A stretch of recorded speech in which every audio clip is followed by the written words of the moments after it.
The water was so cold it felt like a vice on her ankles, a crushing, crystalline pressure that stole the breath.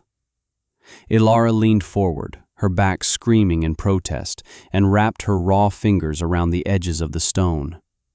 It was perfect. Flat as a dinner plate on top, nearly 3 feet across, and thick enough to hold a memory of heat. She rocked it back and forth, breaking the suction of the creek bed's silt. Muddy water swirled around her legs in brown clouds. Beside the creek, on a patch of mossy earth, Boro watched her. His head was cocked, his amber eyes intelligent and patient. He did not bark or whine, but simply observed the struggle, a silent, furry witness to her obsession. With a final, guttural heave, she broke the stone free. The weight was immense, a solid piece of the mountain in her arms. She staggered, her worn leather boots slipping on the slick river rocks beneath the surface. For a moment, she thought she would fall, that the stone would drag her down into the frigid water and pin her there. But her legs locked, her muscles bunched and held, and she began the slow, torturous walk to the bank. Each step was a negotiation with gravity. Water streamed from the stone, soaking the front of her canvas trousers. When she finally stumbled onto the muddy bank and dropped her prize, the sound was a deep, satisfying thud that echoed briefly in the quiet of the valley. She collapsed beside it, chest heaving, her breath pluming white in the sharp autumn air. Boro came over and nudged her cheek with his cold, wet nose.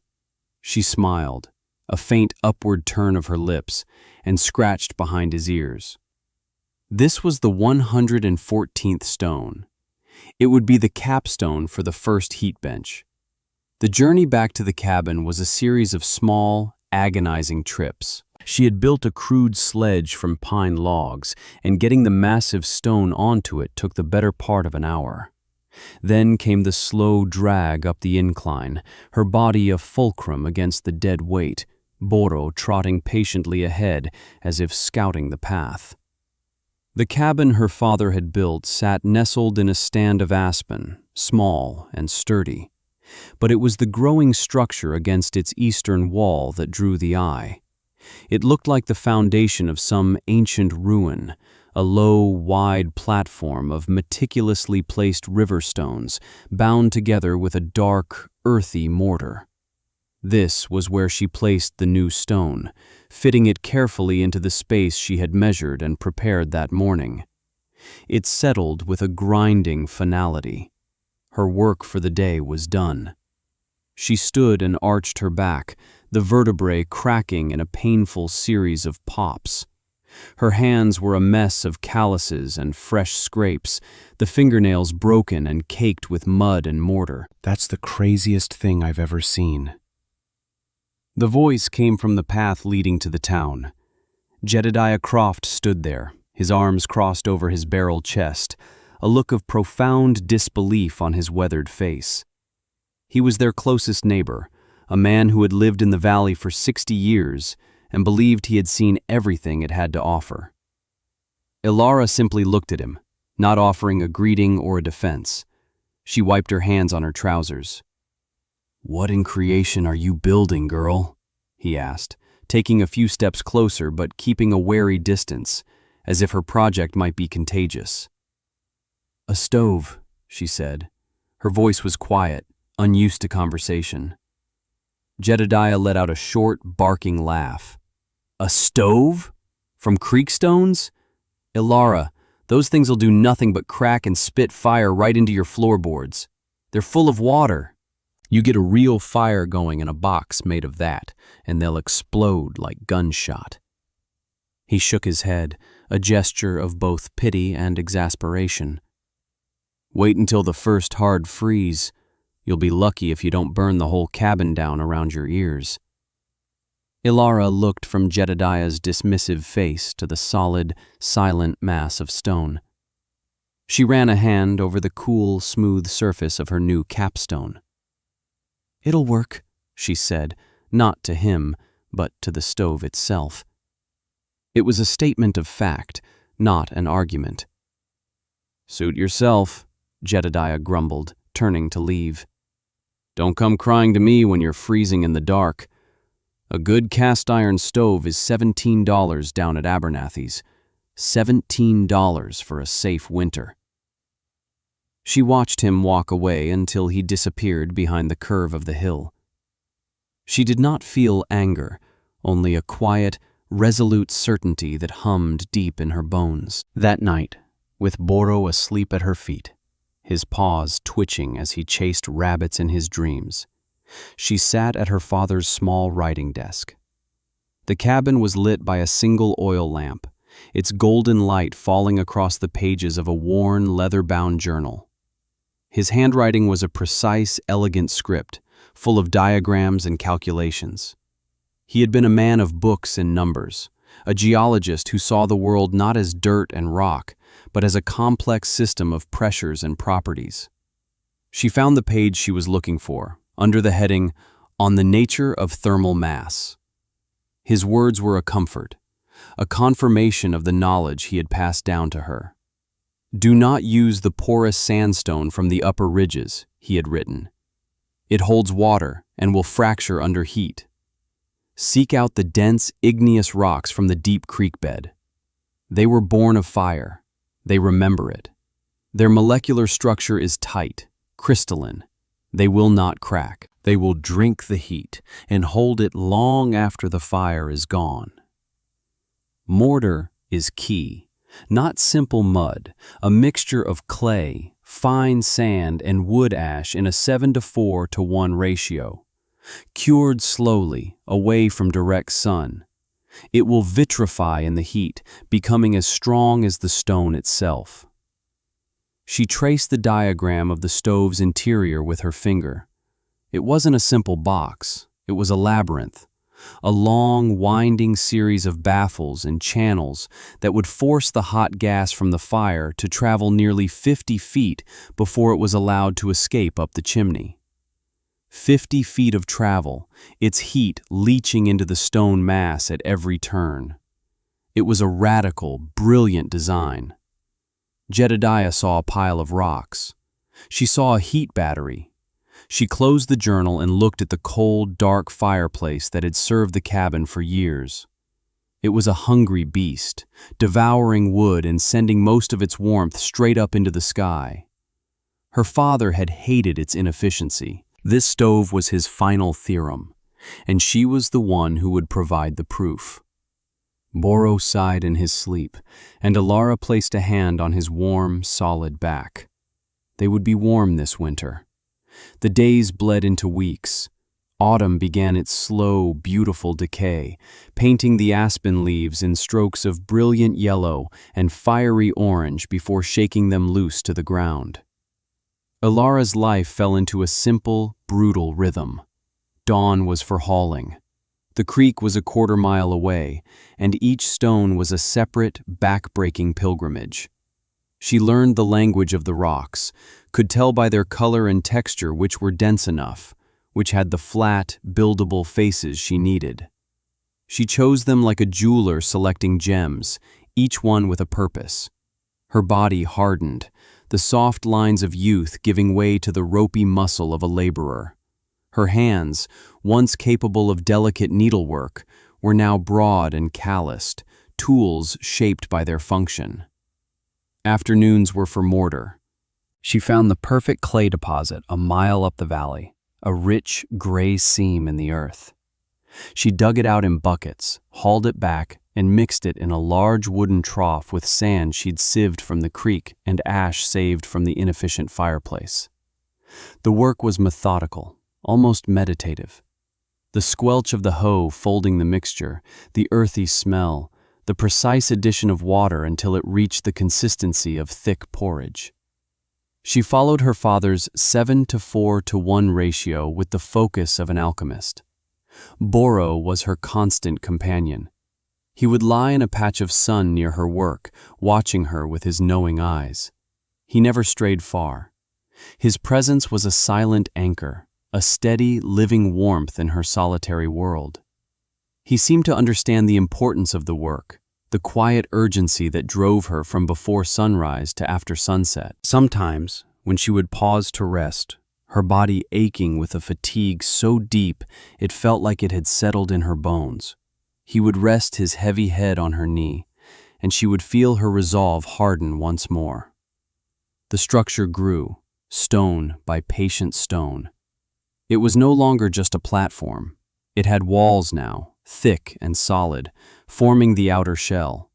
It was becoming a part of the cabin, a dense, permanent extension of the hearth. Its scale was what startled people. It took up nearly a third of the main room, a hulking, primal thing that seemed to be growing out of the very earth. One afternoon, a young man came up the path. It was Elias, the blacksmith's son. He was carrying a newly sharpened chisel and a small hammer, the ones she had left with his father the week before. He was tall and lean, with kind eyes and hands stained permanently with the soot of the forge. Unlike the others, he didn't stop at a distance. He walked right up to the stove and ran his hand over the stones. "The edge is keen," he said, handing her the tools. "My father said you were building something." "A stove," Ilara said, taking them. The weight of the balanced steel felt good in her hand. Elias nodded, his eyes tracing the careful lines of the mortar joints. "What kind of stone is this? It's not like the quarry stone we use for foundations." "It's from the creek," she said. "Igneous." He looked at her, a flicker of genuine curiosity in his expression. "So it won't crack?" "No," she said. "It won't crack." He saw the open journal on the small table inside the cabin door. He didn't pry, but he gave a small, respectful nod in its direction. "It looks solid," he said, turning back to the stove. "Like it's always been here." He lingered for a moment, a comfortable silence settling between them. He was not mocking her. He was not pitying her. He was simply seeing the work for what it was. "Let me know if you need any other tools sharpened," he said before turning to leave. "No charge." His visit was a small island of acceptance in a sea of doubt. The prevailing opinion in the town, a collection of homesteads and a single general store that constituted their world, was that the orphan girl had finally been broken by grief and solitude. Mr. Abernathy, the man who owned the store and half the valley, rode past one day on his fine horse. He saw Ilara wrestling a particularly large stone into place and reined in, watching for a long moment. He didn't speak to her, but later, in town, his voice boomed across the store. "Saw the Henderson girl today, building a monument to foolishness out of river rocks. A shame. Her father was a smart man, if a bit odd. Seems it skipped a generation." Mrs. Gable, a woman whose kindness was as broad as her shoulders, took a more direct approach. She arrived one afternoon with a freshly baked apple pie, its scent a sweet promise of warmth and normalcy. She sat Ilara down at her table and looked at her with worried eyes. "Child, what are you doing?" she asked, her voice gentle. "Jedediah says your contraption is a danger. We're all worried for you. A proper iron stove is only $17. Mr. Abernathy would even let you pay it off in installments. It's not safe, what you're doing." Ilara took a bite of the pie. It was delicious, full of cinnamon and comfort. She appreciated the woman's concern, the genuine fear in her eyes. She swallowed and looked around the small cabin, at the sturdy walls her father had raised, at the bed where her mother had died, at the floorboards she had scrubbed on her hands and knees. She looked at the massive, half-finished stove, a silent promise against the coming cold. "This is my home," she said, and for her, that explained everything. The air grew colder. The sun's arc across the sky became lower and shorter. The time for hauling stones was over. Now came the intricate, vital work of the stove's core. This was the part of the diagrams in her father's journal that she had studied until the pages were soft with the oil from her fingers. The firebox had to be perfect. She built it from the densest, most flawless stones she had saved, lining it with a special mixture of clay and crushed soapstone. It was small, no bigger than a milk crate. An iron stove had a huge firebox, designed to radiate immediate, intense heat. This was different. This was designed for a small, hot, efficient fire that would burn its fuel completely. Then came the baffles, the heart of the design. She began to build the labyrinth. It was slow, painstaking work. Each stone had to be shaped with Elias's newly sharpened chisel, chipped and ground until it fit perfectly. She constructed a long, horizontal channel leading from the top of the firebox, running the entire length of the lower bench. At the far end, it dropped down and snaked back on itself, then rose into a second, higher channel that ran the length of the upper bench. The path of the smoke was a convoluted, meandering journey of nearly 50 feet, a winding river of heat forced to shed its energy into the stone mass before it was granted escape. The community saw her building a pile of rocks. Inside, she was building a heat engine. As she worked, the world outside prepared for winter. The squirrels were frantic, their movements jerky and desperate.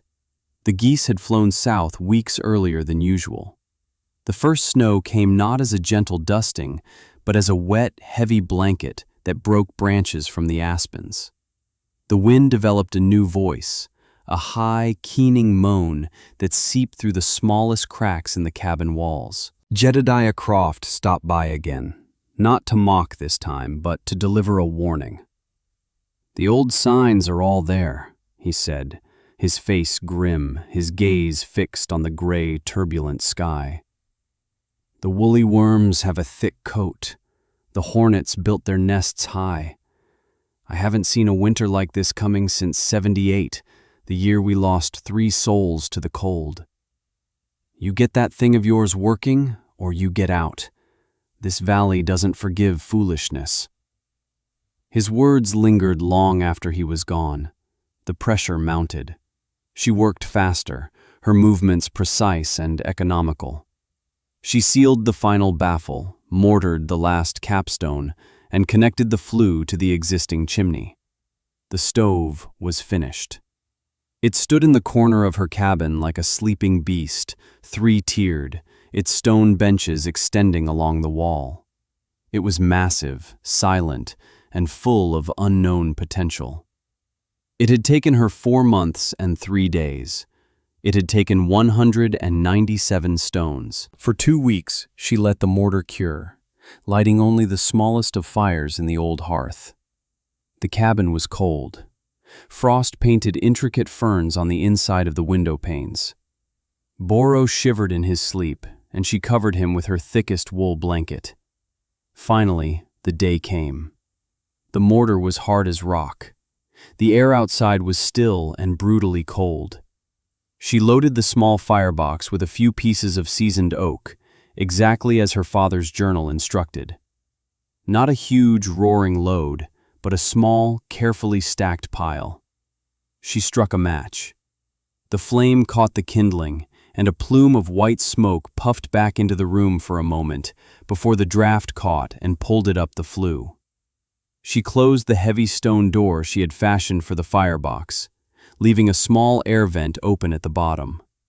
She and Boro sat on the floor, watching. There was no blast of radiant heat like an iron stove gave. For the first hour, there was almost nothing. A faint warmth, barely perceptible, began to emanate from the stones closest to the firebox. She laid a hand on the capstone of the lower bench 10 feet away. It was still cold as ice. Doubt, for the first time, pricked at the edges of her certainty. Had Jedediah been right? Was it just a pile of cold rocks? But her father's words came back to her. Patience. It is a slow beast. It does not roar. It breathes. She waited. After the second hour, the fire long since burned down to glowing coals, she felt it. A deep, penetrating warmth was spreading through the stone. The capstone was no longer cold. It was the temperature of sun-warmed earth. An hour after that, the entire lower bench was warm to the touch. Another hour, and the upper bench had joined it. It wasn't a scorching heat. It was a dense, gentle, radiant warmth that filled the entire cabin, settling into the walls, the floor, the very air. It was the kind of heat that warmed you to the bone. She banked the coals and sealed the firebox completely. She and Boro lay down on the lower bench. The stone was a perfect, comforting temperature, like lying on a sun-baked slab of granite in midsummer. They fell asleep to the sound of the rising wind, wrapped in a cocoon of silent, steady warmth. The storm did not arrive. It descended. It fell out of a bruised, iron-gray sky, a vertical blizzard that the old-timers would later call the White Hurricane. It was not snow. It was a physical assault of wind and ice. The temperature plummeted to 20 below zero and then kept falling. The wind shrieked like a dying animal, a constant, soul-crushing scream that seemed to tear at the very logs of the cabin. Snow began to pile up in immense, sculpted drifts, burying fences, swallowing sheds, and sealing doors shut. The world beyond the windows vanished into a swirling vortex of white. Inside Alara's cabin, there was peace. The stove, which she had fed with a modest armful of wood that morning, was a silent, monolithic presence. The fire had been out for 6 hours, yet the stone mass continued to exhale its stored warmth. The air was not hot, but comfortably, deeply warm. There were no cold spots, no drafts. The thick stone benches radiated a steady, life-giving heat that defied the raging apocalypse outside. Boro, who in previous winters would have been a shivering ball of fur by the hearth, was stretched out languidly on the upper bench, his belly exposed in a posture of absolute contentment. Alara sat at her father's desk, mending a shirt, the needle moving with steady, unhurried stitches. The sound of the wind was a distant, irrelevant thing, a story from another world. The stove had held its heat. It had been 16 hours since she'd last added wood, and the benches were still radiating warmth. For 2 days the storm raged. In the scattered cabins of the valley, it was a desperate battle for survival. Iron stoves, those $17 marvels of modern efficiency, became insatiable monsters. They blasted out scorching heat that quickly dissipated, demanding a constant supply of wood.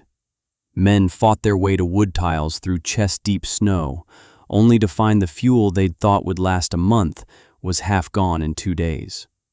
The cold was a physical entity, seeping through walls, frosting nail heads, and freezing water in buckets just feet from the fire. At the Croft homestead, the situation was dire. Their stove, a large cast-iron box, devoured wood but could not beat back the cold. Jedediah's wife, Martha, was huddled under a mountain of blankets, her breathing shallow, her skin a pale, waxy color. The windows were opaque with ice an inch thick. Jedediah, his face a mask of fear and exhaustion, made a decision. He pulled on his heaviest coat, wrapped his face in wool, and plunged into the storm. It was a fool's errand, a desperate gamble. He was going to check on the orphan girl. He expected to find her frozen, a tragic monument to her own foolishness. Maybe, just maybe, her woodpile was more accessible than his. The quarter-mile to her cabin felt like 100. The wind tore at him, and the snow was a living thing that tried to pull him down. When he finally reached her door, he was gasping, his beard a solid chunk of ice. The snow was drifted halfway up the door, and he had to clear it away with his frozen hands. He pushed the door open, expecting a blast of frigid air, the dead silence of a frozen home. Instead, he was hit by a wave of gentle, pervasive warmth. It was the most shocking sensation of his life. The air was calm. He could hear the faint, steady sound of someone breathing. His eyes, blinded by the storm, took a moment to adjust. He saw Ilara, sitting at her table, looking up at him with a calm, questioning expression. He saw the dog Boro lift his head from the stone bench where he lay sleeping. And he saw the stove. It was immense, a silent, warm beast in the corner, its stone surfaces radiating a heat that felt ancient and profound. There was no fire, no glow, no sound. It was just warm. Jedediah stared, his mouth agape. He looked from the peaceful scene inside the cabin to the howling fury he had just fought through. All his certainty, all his 60 years of conventional wisdom, shattered in that instant. "My wife," he croaked, the words tearing at his raw throat. "Martha, she's freezing. Our wood, it's almost gone." His voice broke, the tough, proud man reduced to a desperate plea. "Please, can you help us?" Ilara didn't hesitate. She stood, pulled on her boots and coat, and grabbed a coil of rope from a peg on the wall. "Boro, stay," she commanded. She looked at Jedediah. "We will bring her here." The journey back was a living nightmare, but with Ilara's help, they made it. They half-carried, half-dragged Martha Croft through the blizzard, a dead weight wrapped in blankets. When they got her inside Ilara's cabin, she was barely conscious, her lips blue. Ilara laid her on the warmest part of the lower stone bench, closest to where the firebox was. She wrapped her in dry blankets and placed warm stones from the top of the stove against her feet and sides. For hours, Ilara and Jedediah sat in silence, watching over her. The stove breathed its steady, unending warmth, and slowly, miraculously, the color began to return to Martha's cheeks. Her shivering subsided, replaced by a deep, healing sleep. By the next day, news of the Crofts' survival and the impossible warmth of Ilara's cabin had somehow traveled on the wind.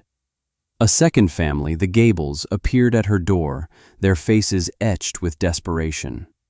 Mrs. Gable, who had warned Ilara against the stove, fell into her arms, sobbing with relief and shame. Ilara took them in. Then came another family, with a small child burning with fever. Ilara's cabin, once a place of solitude, became a refuge.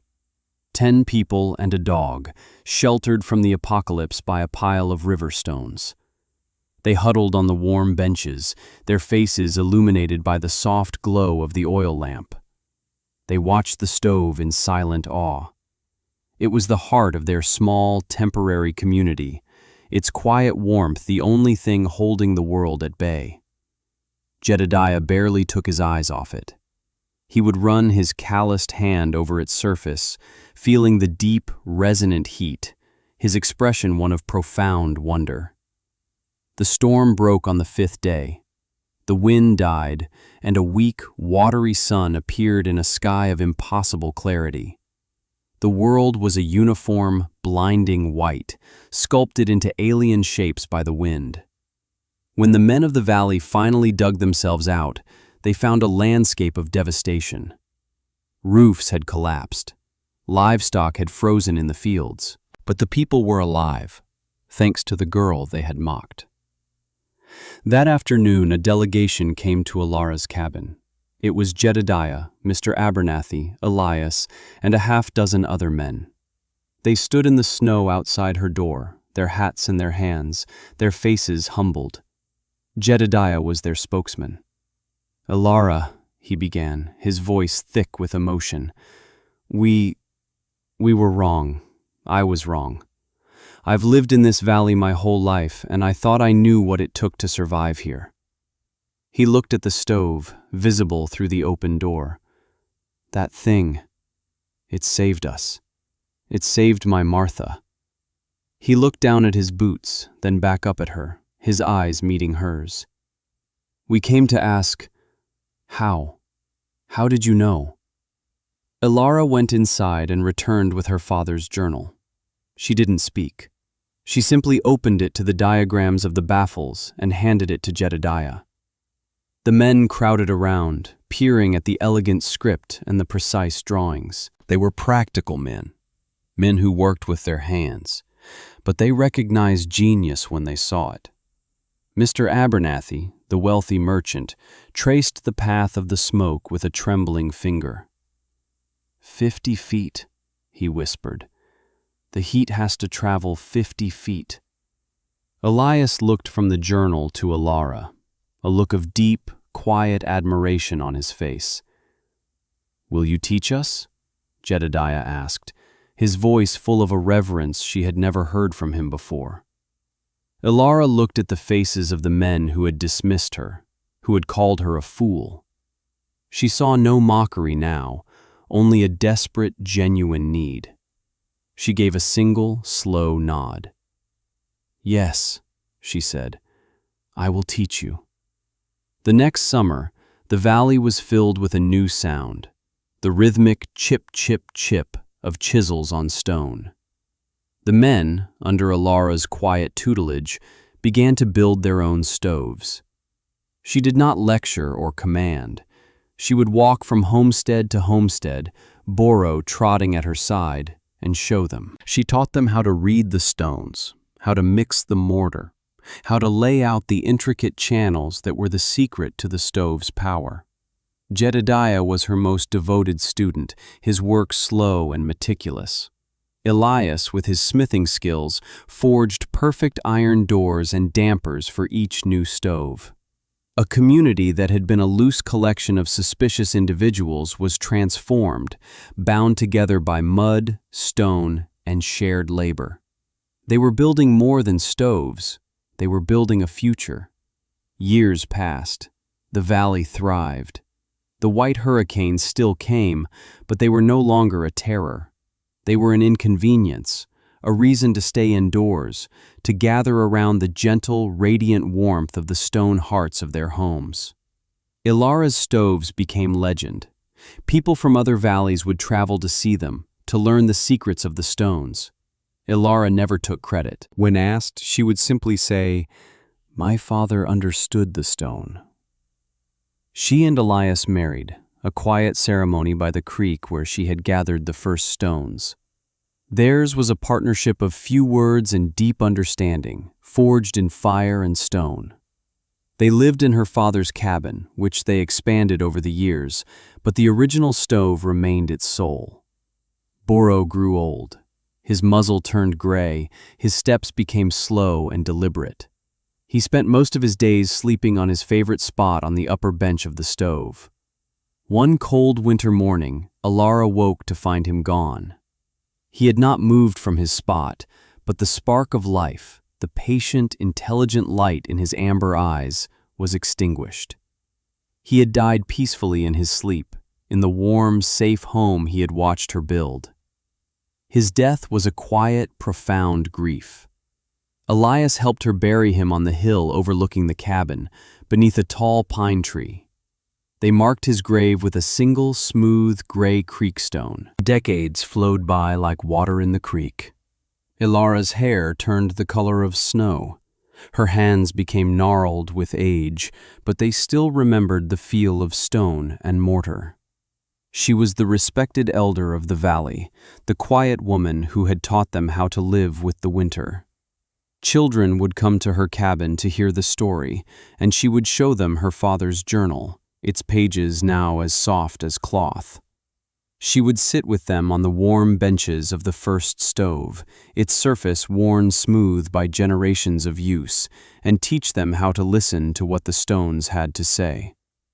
The day came when Ilara, too, passed away in her sleep, in the cabin filled with the stove's gentle warmth. The entire valley mourned.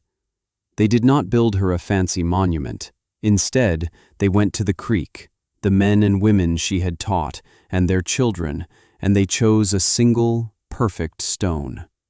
It was flat and strong, born of the earth's fire.